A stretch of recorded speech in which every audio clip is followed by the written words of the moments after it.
Ele é o único, é o Evangelho. Outro, essa é a boa nova. E não há subterfúgios, não há heterodoxia, ortodoxia, não há nada, só há a boa nova de Jesus. E nós concordamos com tudo isso. Na verdade, minha gente, só há a boa nova de Jesus. O resto é subterfúgio. Aí vem um cara e diz que eu sou liberal, vem o outro que diz que, por gosto dele, eu sou conservador demais. Aí vem um outro e diz que, na impressão dele, eu sou de esquerda. Aí vem um outro e diz que, para o gosto dele, eu sou muito de direita. Aí vem um outro e diz que me falta sã doutrina. Aí vem um outro e diz que, por causa disso, eu sou uma pessoa a não ser ouvida.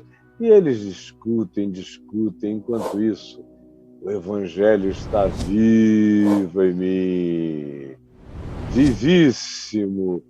E a gente mede o resultado do Evangelho pelas curas de alma, de mente, de transformação que ele produz, pelas pessoas inalcançáveis que tinham sido largadas, abandonadas, marginalizadas, exiladas, postas no outro ostracismo, mas que são buscadas, alcançadas, incluídas nesse rebanho do Evangelho de Jesus. E é isso que eu leio para você hoje, aqui em Lucas.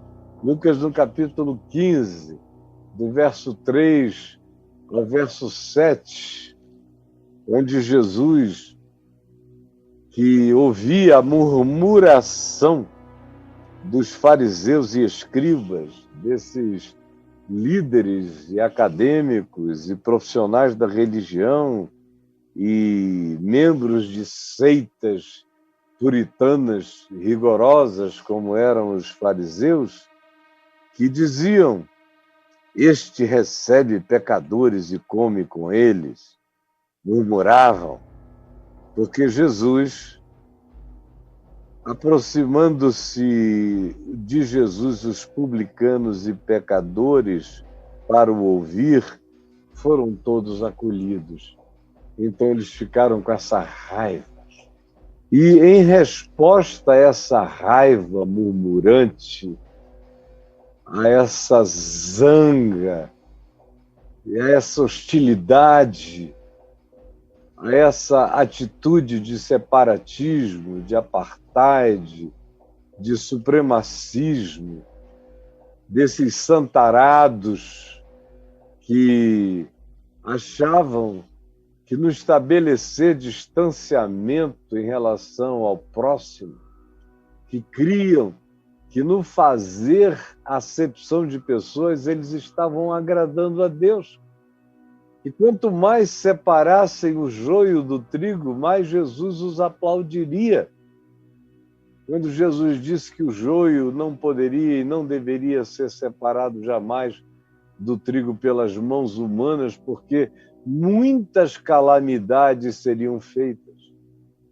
E é exatamente o que a gente viu em toda a história da civilização cristã, nesses 2000 anos, todas as vezes que alguém ou que alguns tentam separar o joio do trigo, cometem crimes contra a alma, barbaridades, destroem joios preciosos, só porque eles não sabem discernir o trigo do joio, e metem a mão e arrancam tudo.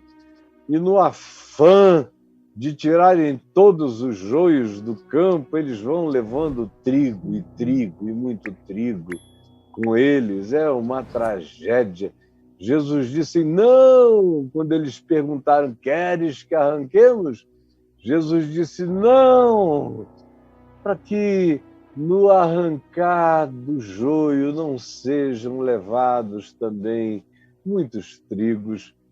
E Jesus, com isso, disse que prefere lidar com um campo cheio de joio, mas onde o trigo não seja molestado, do que ter a pretensão de que se limpou com mãos humanas o campo, tirando dele todo o joio, mas arrancando um infindável número de trigos, que é o que, infelizmente, os religiosos fazem toda hora no afã, na arrogância e na pretensão de saberem discernir quem é quem, pelo comportamento, pelos estereótipos, pelos modos, pelas expressões, pelas exterioridades, pelas visibilizações, cometem crimes horrendos contra a alma humana, se tornam objeto de escândalo. Esses são aqueles que Jesus disse que, por praticarem coisas dessa mesma natureza, deveriam era amarrar uma pedra de moinho no pescoço e se arremessar ao mar, para não fazerem mais mal, um suicídio, dizendo: eu não me controlo, eu tenho que tirar o joio do campo, eu não aguento, eu não aguento. Aí, se ouvissem a voz de Jesus dizendo: não façam isso, vocês vão arrancar muito trigo no meio do joio. Aí o cara disse: mas eu tenho uma compulsão, eu aprendi isso na escola dos escribas, eu aprendi isso na seita puritana dos fariseus, eu tenho que arrancar, eu não aguento ver e não tirar. Aí Jesus diz: você vai arrancar trigo junto. Aí o cara, Jesus disse, era melhor do que fazer essa barbaridade, esse escândalo, se você amarrasse uma pedra no pescoço e jogasse no mar. E o cara, na compulsão de eu não aguento não arrancar, ia e pulava no mar. Era um mal ainda menor do que fazer o que se faz. Era um mal ainda menor do que fazer o que se faz. E aqui, no texto que você está vendo aí, em Lucas 15, de 3 a 7, Jesus lhes propôs uma parábola. E essa parábola, olha, lhes propôs, foi aos fariseus e aos escribas. Então, o auditório imediato, o grupo da conversa, são fariseus, são puritanos, judeus extremados, muito extremados, e são os escribas, os mestres, os doutores, os intérpretes, os que diziam que sabiam tudo de Bíblia, de Escritura. Então, é a esses que Jesus diz, é uma conversa com santarados, que Jesus está tendo, santarados enraivecidos, porque os publicanos e os pecadores vinham ter com Jesus, e Jesus os recebia, os acolhia com alegria e com amor. E esses puritanos e acadêmicos dos ortodoxismos assassinos, das atitudes de conservadorismo esmagadora, separatista, supremacista, são os que estão em pé, ouvindo isso que Jesus lhes disse, não lendo, mas olhando nos olhos deles, Jesus lhes propôs esta e todas as outras parábolas que constam aqui em Lucas 15 e em Lucas 16, é tudo para o mesmo grupo, é o mesmo auditório. Preste atenção. Qual dentre vós é o homem que, possuindo 100 ovelhas e perdendo uma delas, não deixa no deserto as 99 e vai em busca da que se perdeu até encontrá-la? É uma ironia enorme de Jesus aos fariseus e aos escribas, porque ele pergunta: quem de vós, um pessoal que não passava o dia reunindo ovelhas, era um pessoal que passava o dia perseguindo ovelhas, maltratando ovelhas. Como Jesus diz em Mateus 23, tirando também o couro, a pele, arrancando tudo que podiam das ovelhas e fazendo orações para encobrir o seu ato de lipidação, conforme faziam. Então, quando Jesus lhes pergunta qual de vós, e propõe o que propõe, tendo uma ovelha que se perdeu, não deixa as 99 no deserto. No deserto. Não é numa fazendinha bonitinha, fechada, com mais 10 homens cuidando das 99. Não. Ele contou e estava faltando uma. E o deserto tinha alguns vales, alguns vades, alguns vales, algumas reentrâncias, alguns cânions pequenos, alguns abismos, alguns buracos. E aí o pastor deixa as 99 ovelhas num lugar no deserto, as deixa reunidas e sai. E vai procurando aquela que se perdeu, até o ponto de andar tanto que perdeu de vista as 99 que ficaram. E vai à procura. E pessoaliza essa procura a ponto de que Jesus diz que ele vai e procura até encontrá-la, até encontrá-la. É uma procura que não tem prazo para acabar. O prazo é encontrar. Enquanto não encontra, procura. Procura. Procura uma que se perdeu, até encontrá-la. A prioridade dele é a perdida. Não são as 99 reunidas. É a que se perdeu. E o prazo de procura não tem fim, é até encontrá-la. É uma obstinação até encontrá-la. E não se esqueça, os 99 no deserto são escribas, fariseus, são mestres da lei, são discípulos que diziam: a gente anda contigo e vai te seguir para sempre. Ele acha que esse grupo todo pode ser deixado no deserto. O que ele não pode é perder uma ovelha genuinamente sua que se perdeu. E o texto prossegue dizendo: achando-a, põe-na sobre os ombros. Agarra e põe aqui. Pega com as duas patas, uma do lado de cá, as duas outras patas do lado de cá. E você carrega a bichinha, sentindo o calor da barriguinha dela no teu cangote aqui atrás, e vai levando. Eu já carreguei mais de uma vez ovelhas aqui. Achando-a, põe-na sobre o ombro e a leva para o aprisco. Essa é a imagem. E se diz mais do que isso, olha como é pessoal a relação.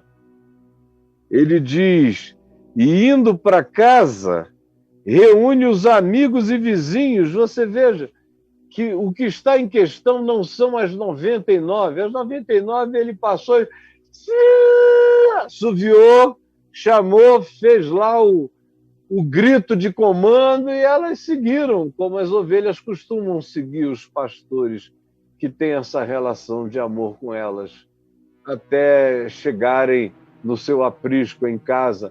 Mas a ênfase aqui de Jesus é tão intensa, é tão forte naquela que foi achada, que agora está aqui sendo levada para casa, que não há nem menção das 99, embora a gente saiba, a gente de fato conclua que elas foram chamadas, como um pastor chama, e levadas para um aprisco, mas a paixão dele está concentrada tão grande nessa que estava perdida, nesses publicanos, meretrizes, pecadores, gente marginalizada, gente desprezada, gente mal querida, gente julgada, gente infernada pela religião,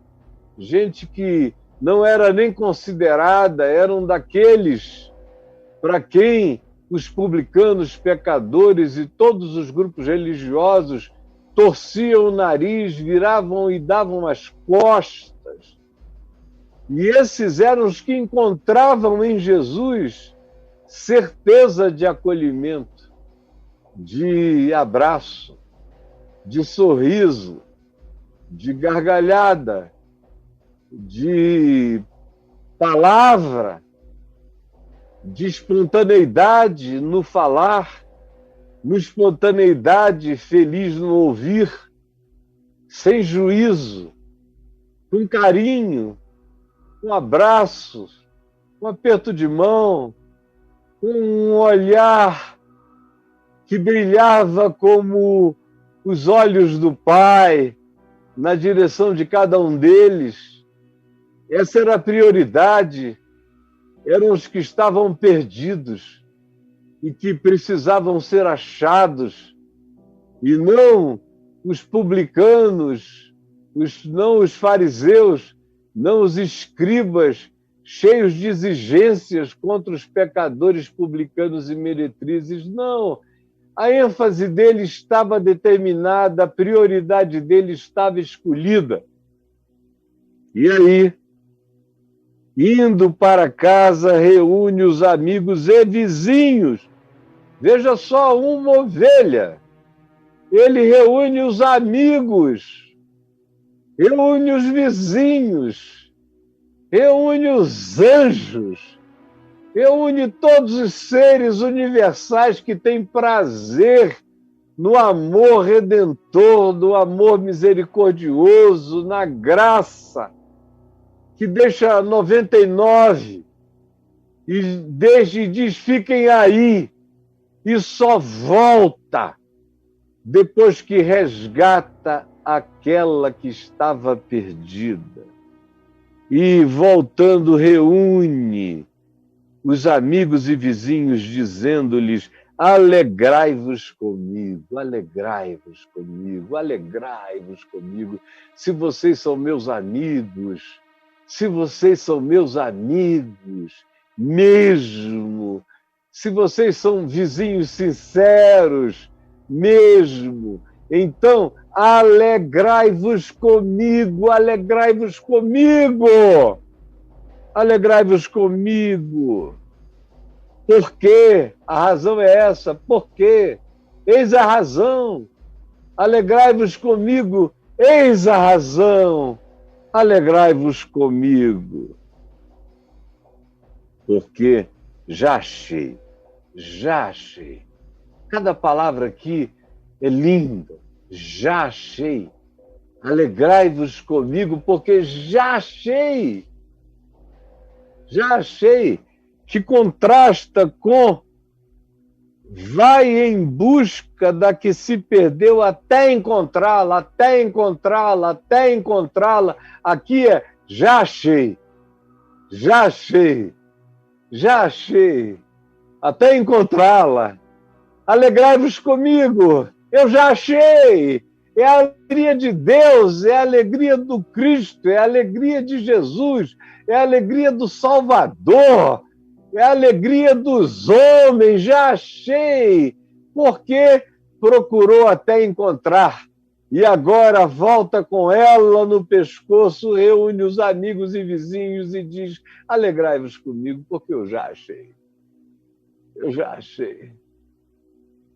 Eu já achei. Ah, olha o artigo definido. A minha ovelha. Não é uma das minhas ovelhas. Cada ovelha é uma particularidade absolutamente singular de relação com ele. Cada uma. Ele não tem uma relação com as ovelhas. Cada uma delas recebe um amor pessoal, um trato pessoal, um cuidado pessoal. Ele tem uma relação digital, ele tem uma relação de ergometria sensorial, ele tem uma relação de pessoalidade, de identificação, sabe quem ela é, as distingue do coletivo e pessoaliza o seu vínculo com ela. Já achei a minha, é dele, não é de ninguém, ninguém se meta. Ele é quem procura até achar, e quando acha, leva junto de si, grudada nos ombros, nem passa pela celebração de que as 99 estão fechadas no aprisco, não. Ele chama os melhores amigos e os melhores vizinhos e diz: alegrai-vos comigo, porque eu já achei. Já achei. A minha ovelha. A minha. É você, cara. Sou eu. Sou eu. Eu já vivi um momento da minha vida adulta, madura, com histórias para dar e vender aos milhões na minha vida, na minha existência, na minha história, por um momento desse de ostracismo. Mas eu vi, eu sabia, eu nunca estive perdido. Só os sentidos dos escribas e fariseus é que eu estava, mas para ele eu nunca estive. Sempre estive no ombro dele e sempre o ouvi celebrando com os melhores amigos e os melhores vizinhos que eu era uma ovelha de pessoalidade absoluta, inegociável e intransferível, que aquela ovelha dele, aquela ovelhinha, tinha significados incompreensíveis para o mundo, mas significados especiais para ele. Eu sei o que é essa pessoalização que te dá força para enfrentar o mundo inteiro. Você é dele, ele te ama, ele não te larga, ele te encontra, ele te carrega, ele te celebra, ele chama aqueles que amam a ele para se reunirem em torno da alegria de que você está na casa dele, não é nem no curral. Ele levou a ovelha para casa. Chamou os amigos e botou em cima da mesa viva. Olha aí, a minha ovelha que estava perdida, alegrai-vos comigo. E todo mundo, ó, salvas de palmas, salvas de palmas. Todos os amigos aplaudindo, olha só, aplausos, aplausos. Todos os amigos com corações ao alto, porque eis a minha ovelha, alegrai-vos comigo, porque ela estava perdida e foi achada, estava perdida e foi achada, a minha ovelha, em cima da mesa. Esse é o cenário. Você pode ver? Você pode entender? Você pode chamar esse amor para você? Você pode se incluir como sendo essa ovelha. Eis aí, alegrai-vos comigo. É lindo. É de uma maravilha extraordinária. Alegrai-vos comigo, porque já achei a minha ovelha perdida. Já achei a minha ovelha perdida. Só era para estar na porta de tudo que é lugar de culto e de qualquer lugar. Alegrai-vos comigo, porque já achei a minha ovelha perdida. Corações ao alto, palmas, que coisa linda. E mesmo a cena singela do Evangelho, os amigos e vizinhos, a mesa, a ovelha em cima da mesa, e ele dizendo, olha aí, já achei, encontrei, alegrai-vos comigo, a minha ovelha perdida. Eu já achei. Isso é você. Isso é todo aquele que quiser ser incluído. Mas precisa se saber uma ovelha perdida, que perdeu a referência, que perdeu a percepção, que perdeu o horizonte, que perdeu o caminho. Tem que ter essa humildade de dizer, sou eu preciso. Ele garante que ele ama você e que ele está e esteve e estará sempre à procura. Ele procurou você até ao inferno. Porque o que se diz, o que Pedro diz é que Jesus visitou o Tártaros. O Tártaros.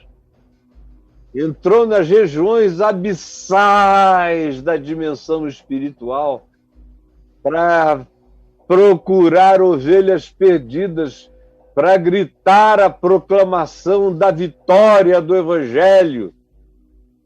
Gritou a alegria do Evangelho no coração do inferno. Foi e não descansou até achar a última ovelha perdida em qualquer inferno. A resgata e a tira. Quando ele subiu de volta às alturas, levou o cativo o cativeiro e concedeu dons aos homens. E reuniu os amigos e vizinhos e disse, alegrai-vos comigo, porque já achei a minha ovelha perdida. Já achei a minha ovelha perdida. Eu estou falando nisso há milhares de anos.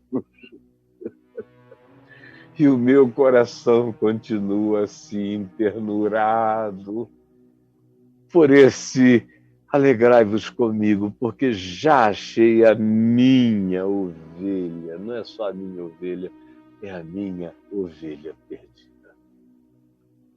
E prossegue, digo-vos, e agora ele está falando aos escribas e fariseus, ao pessoal da religião, aos santarados, puritanos e aos acadêmicos da ortodoxia, da sã doutrina inflexível, e que não tem coragem de ir longe demais, ou não tem coragem de passar a fronteira e o limite da teologia, ou da própria escritura, naquilo que entendiam, mas Jesus não estava olhando para textos, nem para doutrinas, nem para homens, nem para pensamentos.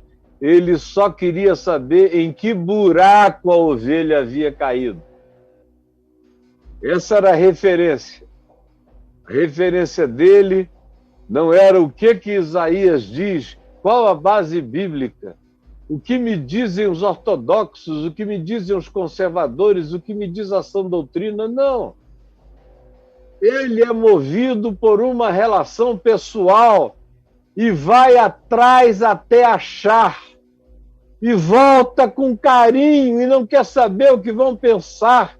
as murmurações que vai ouvir, e reúne os amigos e vizinhos e diz: alegrai-vos comigo, porque já achei a minha ovelha perdida.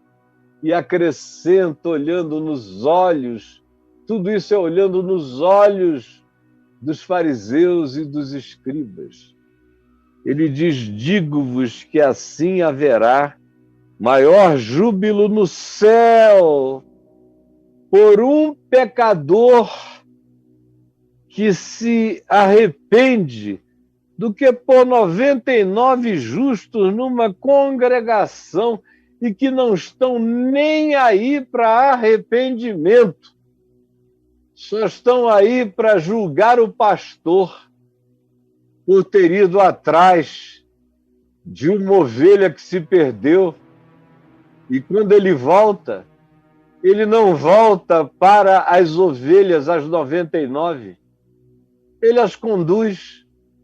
Elas não precisam de resgate, nem de redenção, nem de arrependimento, até nem entendem a lógica não aritmética de deixar 99 por uma.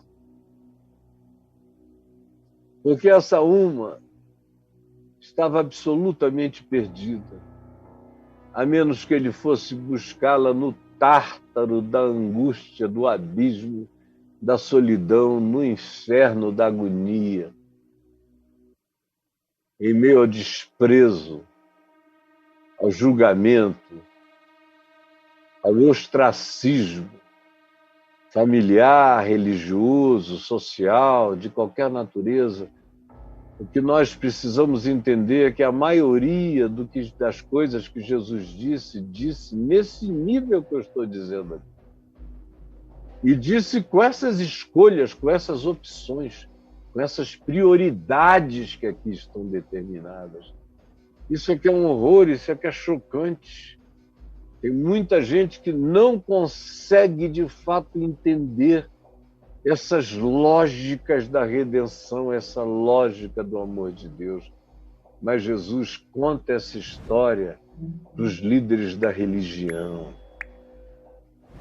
E diz: em verdade eu vos digo, que toda vez que isso acontece, há maior alegria, júbilo no céu, por um pecador que se arrepende, que vem. O que ele está dizendo: olha, esses publicanos, meretrizes, pecadores que vêm atrás de mim, eles vêm porque a mente deles está em processo de transformação. E eu os acolho. E eu dou mais prioridade a eles do que ao que vocês pensam, do que a milhares de vocês com essa atitude hostil, murmurante, maligna, demoníaca mesmo. Eu fui atrás da minha ovelha, que estava perdida. E os anjos aplaudem. Aplausos, os anjos aplaudem, Braulio. Os anjos aplaudem, porque eu vos digo que haverá maior júbilo no céu por um pecador que se arrepende. Corações ao alto, unam-se aos anjos por um pecador que se arrepende. Corações ao alto, aplausos dos céus e na terra, do que por 99 justos. Crentes justos, eu sou, que não precisam de arrependimento. Quem não precisa de arrependimento não enxerga nada na vida. Quem não precisa de arrependimento não aprende nada na vida. Quem não precisa de arrependimento não se converte jamais na existência. Uma pessoa que acha que sabe tudo não tem mais condição de saber nada. São aqueles justos, que acham que alcançaram justiça por meios próprios, por teologia, pelo cumprimento da sã doutrina, pela ortodoxia, pelo conservadorismo, por tudo isso, nesses não entra mais nada. Essa atitude impermeabiliza a mente e o coração para a graça de Deus. E aí Jesus vai num pragmatismo absurdo, incompreensível, deixa quantidades pela busca qualitativa de um ser que se perdeu. Mas ele diz, todavia, é meu e gosta de mim. E quando me encontra, se alegra ao invés de murmurar. Se alegra. Essa é a minha alegria. Eu me alegro com os que se alegram e eu choro com os que choram. Essa é a lógica do Evangelho. Eu me alegro por um que geme, buscando graça, perdão, arrependimento, do que por 99 que dizem a gente não precisa de mais nada. Nós somos os escolhidos, nós somos os eleitos. Para esses não há mais nada a dizer, eles estão bloqueados, eles estão obturados, eles estão fechados. Eles são os senhores do saber, eles são como esses fariseus que sofrem de supremacismo moral, espiritual e de comportamento santo, que é tão santo que é tarado, portanto são os santarados na sua santarice, e os outros são os escribas, que têm a Bíblia de cor, que sistematizam os pensamentos sãos, as sãs doutrinas, as ortodoxias, as sistematizações a serem decoradas. Eles são os guardiões da verdade, do passado, no presente. Esses não têm por que seguirem a Jesus, eles já fecharam o pacotão deles. Eles são donos de um combo, eles são vendedores de um pacote. E o Evangelho não é um pacote, o Evangelho abre todos os pacotes, o Evangelho penetra em todas as impossibilidades, o Evangelho busca em todos os abismos, o Evangelho alcança a todos aqueles que a maioria não quer alcançar.